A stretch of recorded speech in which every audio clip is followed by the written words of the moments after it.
What is going on, Internet? Eric Bandholz back again with another awesome episode from Beardbrand Alliance. Hope all is going well on the other side of the Internet. Someone on Reddit asks if Beardbrand is still terrible, and kind of want to talk about that. All right, so quickly answer the question, is Beardbrand still terrible? You know I'm going to say no, of course it's not terrible, but I wouldn't say it's as excellent as it should be or it can be. We've been dealing with a lot of issues this past year, and I want to address them, give you guys a heads up, and a little behind the scenes. Now, if you're a Beardbrand Alliance forum member, you're going to have been kind of caught up to speed with a lot of things that are going on over at Beardbrand.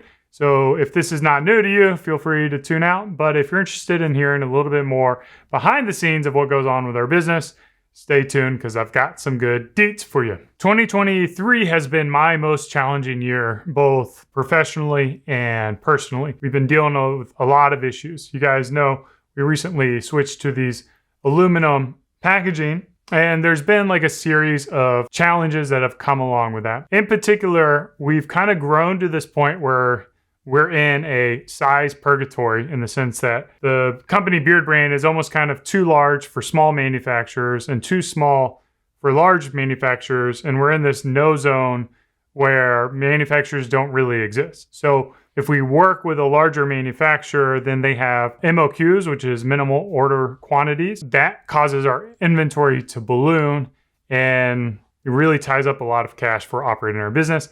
And then if we work with too small of a company, maybe they can't keep up with our demands or they don't have the systems and the processes in place to ensure a consistent product over a period of time. Now, some of our issues stem from the fact we've been working with a large manufacturer.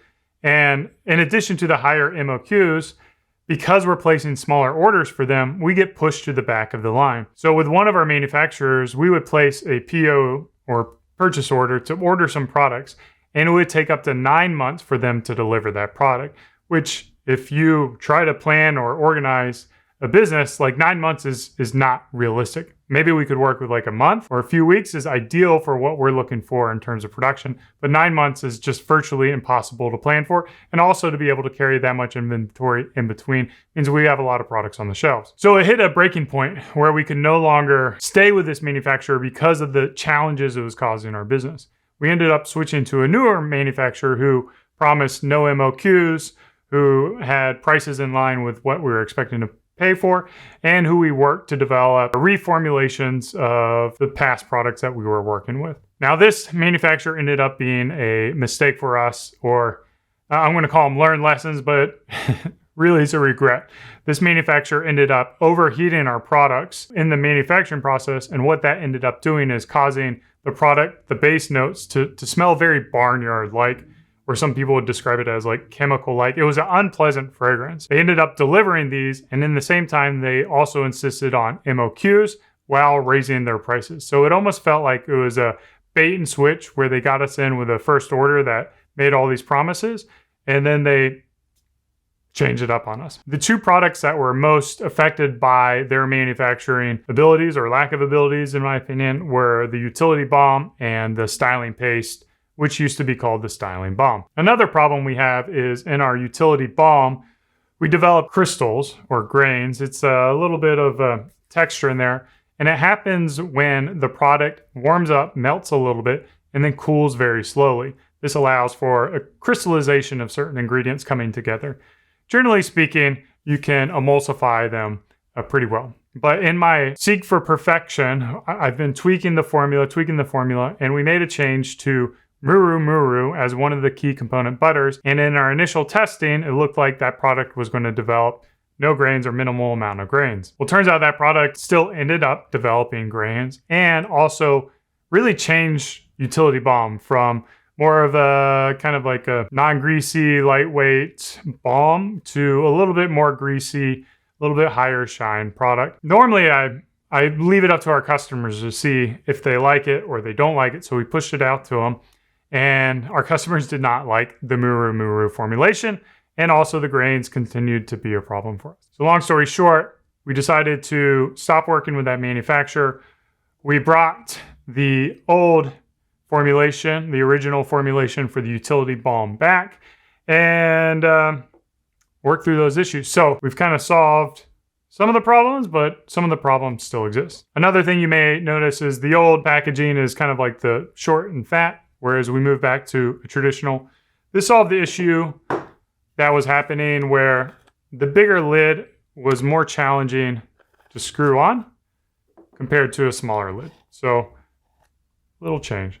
But the old formulation still has these grains in them. And I don't like that, but at the same time, the product's good. Like the product works well. These grains, they emulsify or they melt really easy in your hand. You see that? So they're already worked out.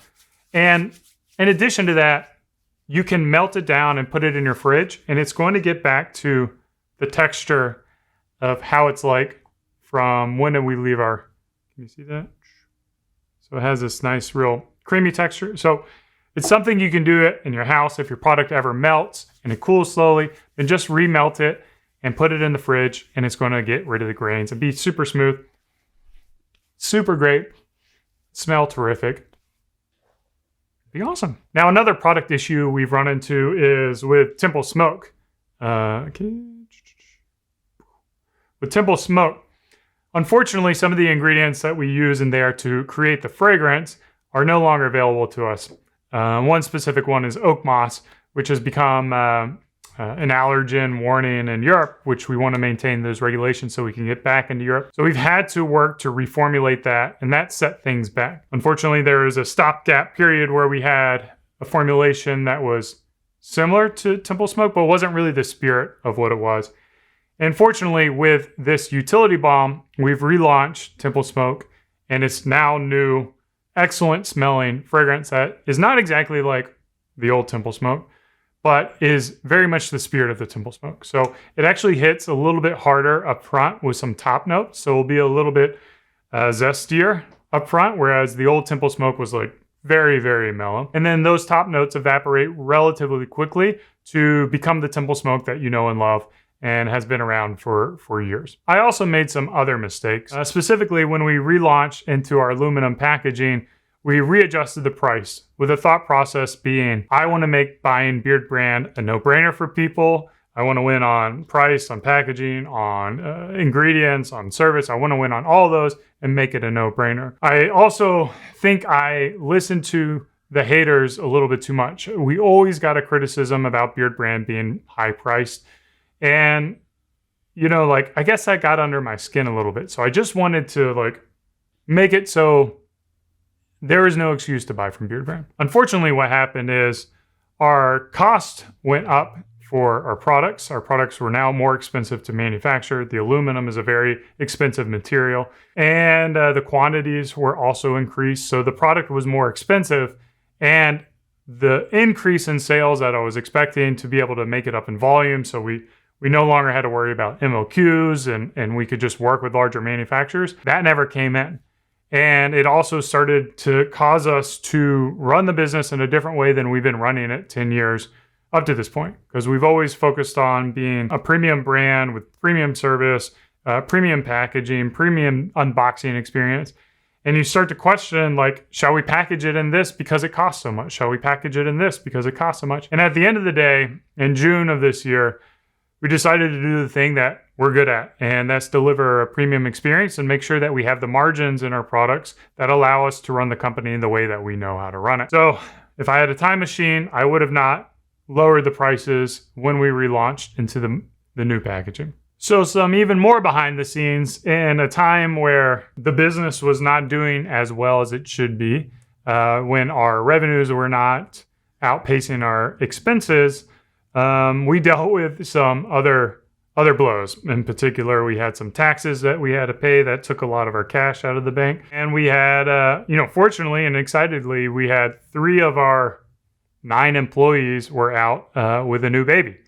So as a company that has, is small with 9 or 10 employees, that really put a challenge on us to operate the business. I've come to terms with what Beardbrand is and what it isn't. A lot of the decisions we made in the past were with this plan of continuing to grow it and make it a larger company. And that's why we would gravitate towards the larger manufacturers. At this point, 11 years in, I'm kind of at terms with where Beardbrand is as the size of the company, maybe the audience size. You know, maybe premium men's grooming is not as big of a market that I was hoping would be, or that would grow into, and acknowledging that we're a small business and we're going to continue to be a small business. Also, the fact that our core value is freedom, hunger, and trust. We're going to lean into that, which means we're running this business as a way to enjoy the journey. It's not a way to be the biggest company. It's not a way to grow and sell. It's a way to make things that we're really proud of, to deliver an experience that we're proud of, to work with customers who we love to serve, and to do things our own way. So hard times kind of force you to evaluate that. So as I explore new manufacturers to work with, new partners to work with, it's more along the lines of like, where are we at now and what are our needs now? And trying to work within that framework rather than trying to work with partners who we might grow into or where we expect to be in the future. I am someone who embraces change. I don't think a brand can exist and just roll out one product and have that one product for one period of time. They must always grow. It's one of our taglines, keep on growing. We must grow and evolve. Sometimes that means trying to improve our products, make adjustments to the products. And sometimes you get that right, and sometimes you get that wrong. This past year, it seems like we got it all wrong. There's not very many wins over the past really couple of years. In the future, I think we are continuing to make the right moves. We're going back to the things that we know that work and our customers love. I still am a strong believer in the aluminum packaging. I think the aluminum packaging it's sustainable. It looks cool. It feels cool. I love the soft touch labels and the font choices, the designs we have for that. And I do love the larger size and the ability to use a product and not feel like you have to reserve it or save it for special occasions. I have hopes that we can develop a strong relationship with a manufacturer that will allow us to have more flexibility. And what more flexibility means for us is like smaller order runs that allow us to have more touch or more pulse of what is going on and be able to make adjustments, small adjustments, and not be stuck to those adjustments for long periods of time. So if we need to make a tweak to the formula, we can do it in a small batch and test it with a smaller percentage of customers rather than these big bets that will last for 3 or 6 or 9 months, depending on the order quantities we have. If you've been a longtime customer and you haven't been happy with us lately, or you've decided to go a different way, I want to apologize for not delivering the experience that I know Beardbrand is capable of. And I want to win back your business. I want to serve you again. I believe in our products. I believe in our customers. I believe in the people at Beardbrand.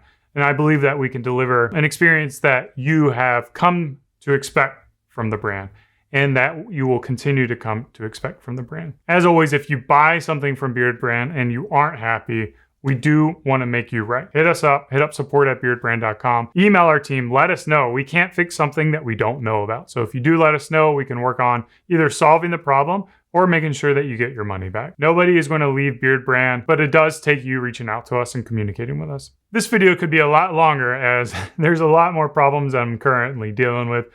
Again, as I said, both personal and also in work too, that I didn't talk about in this business that aren't really related to the products or related to you guys. If you are a regular customer of ours, you've made purchases that total over $150, you're eligible to join us in the Alliance forums. Hit us up at support. We will get you access to that. And you can kind of see a behind the scenes as to what's going on.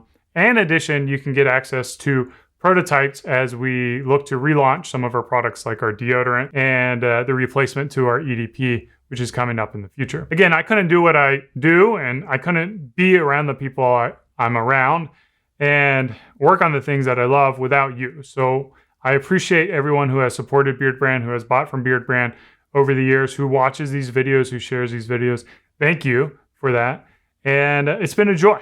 I'm excited for the future. I'm excited to come in. I've been doing this 11 years and I'm excited for the next 11 years. I don't like to make promises because who knows how long it's going to take to make them, but there are some cool ideas that I've got in this brain that I want to get out to you guys. And I think they're pretty exciting products that you will love and enjoy. So thanks for everything. Cheers.